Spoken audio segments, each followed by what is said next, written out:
Right గా breaking news చూస్తున్నాం. BJ LP నేతగా ఎమ్మెల్యే ఏలేటి మహేశ్వర్ రెడ్డి ఖరారయ్యారు. డిప్యూటీ ఎల్పీ నేతలుగా ఎమ్మెల్యేలు పాయల్ శంకర్, వెంకటరమణారెడ్డిలను ఎంపిక చేశారు. చీఫ్ విప్ గా పాల్వాయి హరీష్ బాబు, విప్ గా సూర్యనారాయణ, బీజేపీ ఎల్పీ సెక్రటరీగా రామారావు పాటిల్, ట్రెజరర్ గా రాకేష్ రెడ్డి ఎంపికయ్యారు. ఈ నేపథ్యంలో అధికారిక లేఖను అసెంబ్లీ సెక్రటరీకి బీజేపీ అందించింది.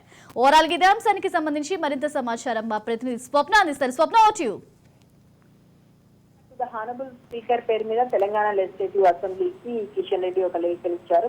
పార్టీ తరఫున బీజేపీ నేతగా ఎమ్మెల్యే ఏలేటి మహేశ్వర్ రెడ్డిని ఖరారు చేశారు.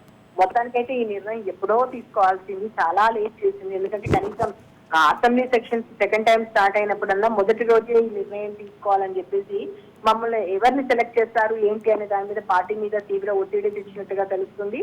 ఎవరు ఉంటారు అంటే మామూలుగా అయితే ముందు జరిగిన దాంట్లో కానీ లేదా బీఎస్సీ సమావేశానికి సంబంధించి కానీ మహేశ్వర్ రెడ్డి అటెండ్ అవుతుండడంతో మహేశ్వర్ రెడ్డి పేరే ఖరారు అవుతుందనేటువంటి ఊహాగానాలు అయితే వచ్చాయి. మొత్తానికి చివరికి తన పేరునే ఖరారు చేశారు. 2 సార్లు అనుభవం ఉండడము అండ్ తను మాట్లాడగలుగుతాడు రాజకీయానికి సంబంధించి, తెలంగాణలో జరుగుతున్న పరిస్థితుల మీద అవగాహన ఉన్నటువంటి నేత అండ్ బీసీ సామాజిక వర్గానికి చెందినటువంటి వ్యక్తికి ఇవ్వాలనుకున్నా ఆ తర్వాత మళ్ళీ చాలా దీని మీద కసరత్తు అయితే చేశారు. ఎట్టకేలకు రెడ్డి సామాజిక వర్గానికి సంబంధించినటువంటి వ్యక్తికే ఇవ్వడం జరిగింది. డిప్యూటీ ఎల్పీ నేతలుగా ఎమ్మెల్యేలు పాయల్ శంకర్ని, వెంకటరమణారెడ్డిని ఎంచుకున్నారు. అదేవిధంగా ఈ చీఫ్ విప్ గా పాల్వాయి హరీష్, విప్ గా సూర్యనారాయణ ఉన్నారు. సో అందరికీ కూడా ఈవెన్ మనకు బీజేపీ సెక్రటరీగా రామారావు పాటిల్ ఉంచారు, ట్రెజరర్ గా రాకేష్ రెడ్డిని ఉంచారు. అయితే ఎక్కడ కూడా మనకి ఓవరాల్ గా ఎవరి పేరు ఉంచుతారు ఏంటి అనే దానికి సంబంధించినటువంటి కన్ఫ్యూజన్ అయితే ఉంది. రాజాసింగ్ కి సంబంధించి ఆయనకైతే ఎలాంటి బాధ్యతలు అప్పచెప్పలేదు. ప్రస్తుతానికైతే ఈ ఉన్నటువంటి లేఖలో అయితే ఏమి ఇవ్వలేదు.